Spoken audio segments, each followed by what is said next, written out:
جب ترازو قیامت کے دن اعمال کا لگے گا تو ان میں یہ کلمات بہت زیادہ وزنی ہوں گے، بہت نیچے جھکا دیں گے۔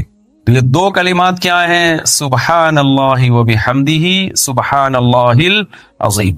آپ اگر قرآن و سنت میں غور کریں گے، قرآن میں یا احادیث میں، تو سبحان اللہ اور الحمدللہ ان کلمات کی فضیلت سب سے زیادہ ملے گی۔ اس کی وجہ کیا ہے؟ دیکھیں، جب ہم کسی کی تعریف کرتے ہیں تو تعریف کرنے کے دو طریقے ہوتے ہیں۔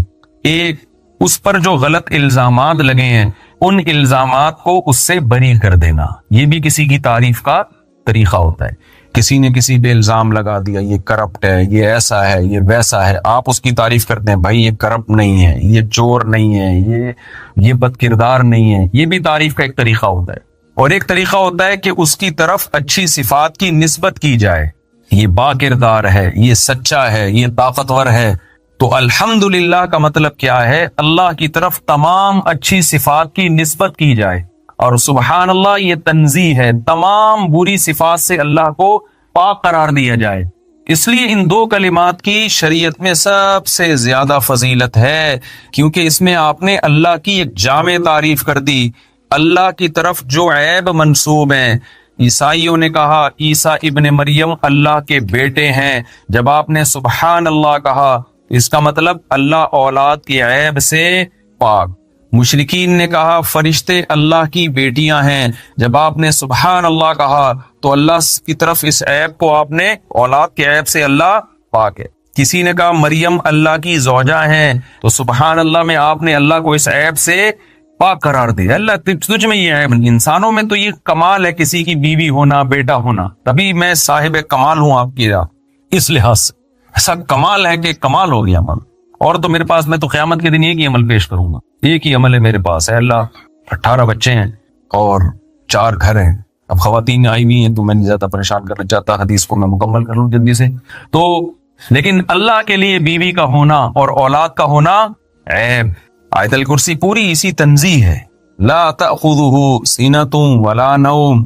یہودی یہ کہا کرتے تھے اللہ نے 6 دنوں میں آسمان کو بنایا پھر تھک گیا، ایک دن اللہ نے آرام کیا۔ اللہ نے فرمایا لا تأخذہ سینۃ ولا نوم، اللہ کو نہ نیند آتی ہے نہ اونگ آتی ہے، ولا یؤودہ حفظہما، آسمانوں اور زمینوں کی حفاظت اللہ کو تھکاتی نہیں ہے، وہ تھکتا نہیں ہے۔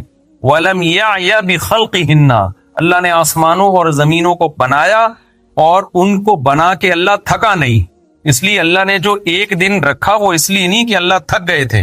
ہم تو 6 دن کام کرتے ہیں نا، پھر ایک دن آرام۔ ویسے ہمارے پاکستان میں تو 6 دن بھی کام نہیں ہوتا، لیکن ایک دن آرام ہوتا ہے۔ جو حکومتی لوگ ہیں نا وہ 6 دن بھی آرام کرتے ہیں، اور پھر ایک دن اس آرام کی وجہ سے تھکاوٹ ہوتی ہے، اس میں وہ کیا کرتے ہیں؟ آرام کرتے ہیں۔ بہت تھک گئے ہیں 6 دن آرام کر کے۔ تو سبحان اللہ میں ہر قسم کے عیبوں سے اللہ کو پاک کر دینا، تمام عیبوں سے اللہ کیا ہے؟ پاک۔ لیس کمثلہ شیء، اس جیسا کوئی بھی نہیں۔ اس کو اصطلاح میں کہتے ہیں تنزیہ، منزہ ہے وہ ہر عیب سے۔ اور الحمدللہ کسی کی تعریف کامل نہیں ہوتی صرف اس کی طرف عیبوں کو دور کرنے سے۔ تمام تعریفیں کس کے لیے ہیں؟ آپ طالب علم میں آپ کو پتا ہے الحمدللہ میں کتنے قول ہیں الف لام میں، جنس کا ہے، جن سے حمد، ہر فرد حمد، خاص واسطے جب ترجمہ کرتے ہیں نا طلبہ، بالکل لفظی ترجمہ، تو الحمدللہ کا ترجمہ کیا کرتے ہیں؟ جن سے حمد، ہر فرد حمد، خاص واسطے ثابت ہے اللہ کے۔ ٹھیک ہے نا؟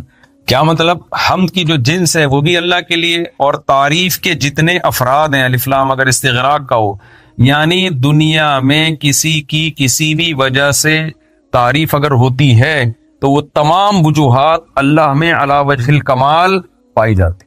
اگر ہم کہتے ہیں فلاں کی تعریف کرتے ہیں، فلاں جمال ہے، خوبصورتی ہے، تو سب سے زیادہ جمال کس میں ہے؟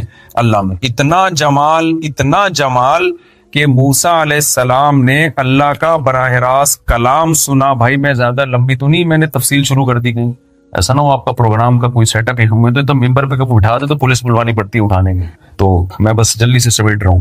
مزہ آ رہا ہے اصل میں مجھے یہ جمال اور موسیٰ علیہ السلام کا واقعہ بیان کرنے میں نا۔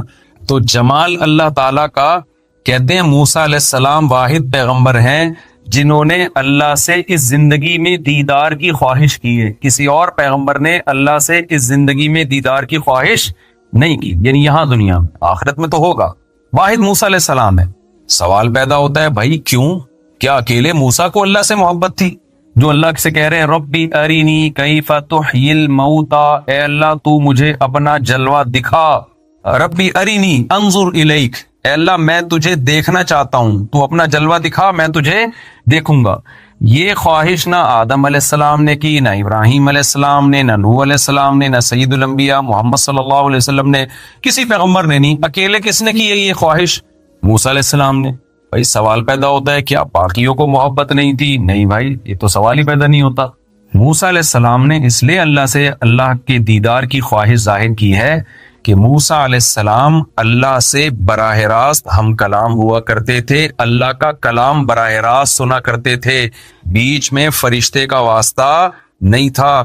آپ کو پتہ ہے کسی کا کلام سن کے اس سے محبت پیدا ہوتی ہے، ایک بھڑکتی آگ محبت کی. اگر کلام خوبصورت ہو، فون آیا آپ کے پاس، ہیلو کی آواز آئی، مختلف طریقوں کی ہیلو کی آوازیں آتی ہیں، آپ نے بولا السلام علیکم، وہاں سے جواب آیا وعلیکم السلام. بعض جواب ایسے رپلائی ہوتا ہے آپ کہتے ہو ابھی لائن کاٹ دو، بات ہی نہیں کروا. بعض دفعہ ایسی آواز آتی ہے وعلیکم السلام کی، انسان کہتا ہے بس اب فون کو رکھنا ہی نہیں. انسان کی فطرت ہے وہ اچھی آواز کی طرف مائل ہوتا ہے، اور جس کی آواز میں خوبصورتی ہو اس کے دیدار کی طرف بھی مائل ہوتا ہے. پھر وہ آواز سے محبت پڑتی ہے، عشق پڑتا ہے. تو موسیٰ علیہ السلام نے جب براہ راست اللہ کا کلام سنانا، اس کی چاشنی اتنی زیادہ محسوس کی، اس کی لذت اتنی زیادہ محسوس کی کہ بےتاب ہو گئے کہ میں اللہ تیرا دیدار کیے بغیر اب چین سے نہیں بیٹھ سکتا.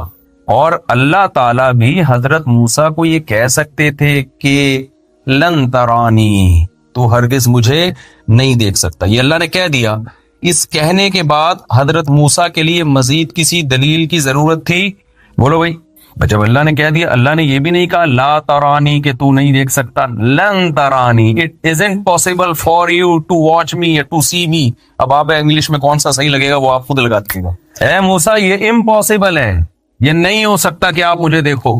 لیکن حضرت موسیٰ کی تڑپ کتنی زیادہ تھی، پیغمبر کے لیے اتنی دلیل کافی ہے کہ اللہ نے کہہ دیا یہ نہیں ہو سکتا. لیکن اللہ کو معلوم تھا کہ موسیٰ کی یہ تڑپ ختم نہیں ہوگی. وَلَٰكِنِ انظُرْ إِلَى الْجَبَلِ، اللہ نے عمل کر کے دکھایا کہ اس پہاڑ پر اپنی تھوڑی سی تجلی ڈالوں گا. فَإِنِ اسْتَقَرَّ مَكَانَهُ، اگر یہ ٹک گیا اپنی جگہ پہاڑ، فَسَوْفَ تَرَانِي، تم میں بھی ہو سکتا ہے آپ بھی دیکھ لو. کتنے کنٹریز ایسے ہیں، آپ تاریخ اٹھا کے دیکھیں، جو صحابہ کی تجارت میں ایمانداری دیکھ کر پورے ملکوں کے ملک مسلمان ہوئے ہیں. آج کوئی بتا سکتا ہے کہ وہ اس مسلمان کی ایسی اس نے ایمانداری دیکھی کہ اسلام قبول کر لیا؟ ایسے شاذ و نادر واقعات ہیں. ہمارے نبی صلی اللہ علیہ وسلم نے جب پہلی مرتبہ نبوت کا دعویٰ کیا مکہ میں، تو دیکھو آپ کے پاس دو عمل تھے پیش کرنے کے لیے. ایک اپنا صادق اور امین ہونا کہ میں سچا ہوں، جھوٹ نہیں بولتا، میں کبھی کسی کی امانت میں خیانت نہیں کرتا، یہ بھی عمل تھا. دوسرا آپ کا عمل تھا غار ہرا کی عبادت، جو آپ ہمیشہ کیا کرتے تھے کہ آپ یہ بتا سکتے تھے لوگوں میں اتنا عبادت گزار ہوں، میں غار ہرا میں عبادت کیا کرتا تھا، بتاؤ کیا میں جھوٹ بول سکتا ہوں؟ تو لوگ کہتے کہ نہیں. لیکن آپ نے غار ہرا کی عبادت کو پیش نہیں کیا، آپ نے اپنے کیریکٹر کو پیش کیا ہے، کردار کو پیش کیا ہے کہ 40 سال کے عرصے میں کبھی ایسا نہیں ہوا کہ میں نے کسی سے پیسے لیے ہوں اور ٹائم پہ واپس نہ کیے ہوں، یا کسی نے مجھ پر اعتماد کر کے امانت رکھوائی اور میں نے اس میں تھوڑی سی بھی خیانت کر دی ہو. 40 سال میں میری زبان سے تم نے کبھی جھوٹ نہیں دیکھا. تو یہ کیریکٹر تھا جس کو پیش کر کے نبی نے دین کی دعوت دی ہے. اگر آپ کا کیریکٹر ٹھیک نہیں ہوگا، گورا کہے گا کہ یہ کمبخت جھوٹ بھی بولتے ہیں، 2 نمبری بھی کرتے ہیں، بولتے کچھ ہیں، دل میں کچھ اور ہوتا ہے. ملکی قوانین کو سب سے زیادہ اڑانے والے، دھجیاں اڑانے والے بھی یہی ہے. تو وہ کیا سمجھے گا کہ مسلمان ایسے ہوتے ہیں، اس سے اسلام کا امیج دنیا میں خراب ہوگا. معاہدوں کی پابندی کا دیکھو، یہاں آپ معاہدہ توڑو گے نا، دنیا کی حکومتیں جو سزا دیتی ہیں وہ تھوڑی ہوتی ہے. اصل سزا کون دے گا؟ اللہ. قرآن میں کتنے مقامات پر اللہ تعالیٰ نے امتوں کے واقعات بھی سنائے کہ پچھلی امتوں میں اللہ تعالیٰ نے شعیب علیہ السلام کو بھیجا اپنی قوم کے پاس. شعیب علیہ السلام کو کیوں بھیجا؟ وہ قوم کیا کرتی تھی؟ ناپ تول میں کمی کیا کرتی تھی. وہ کرتے تھے کہ جب پیسے لے رہے ہیں نا کسٹمر سے، پورا گن کے لے رہے ہیں، اور جو مال اس کو دے رہے ہیں اس میں ڈنڈی مار رہے ہیں، جھوٹ بول رہے ہیں اس میں. وہ ایک ہے نا کہ سوئی بنائی کسی نے، جاپان نے سوئی بنائی، اور نہیں امریکہ نے سوئی بنائی اور کہا کہ اس سے باریک سوئی کوئی بنا کے دکھائے دنیا میں. ٹیکنالوجی کا ماہر ہے نا وہ. تو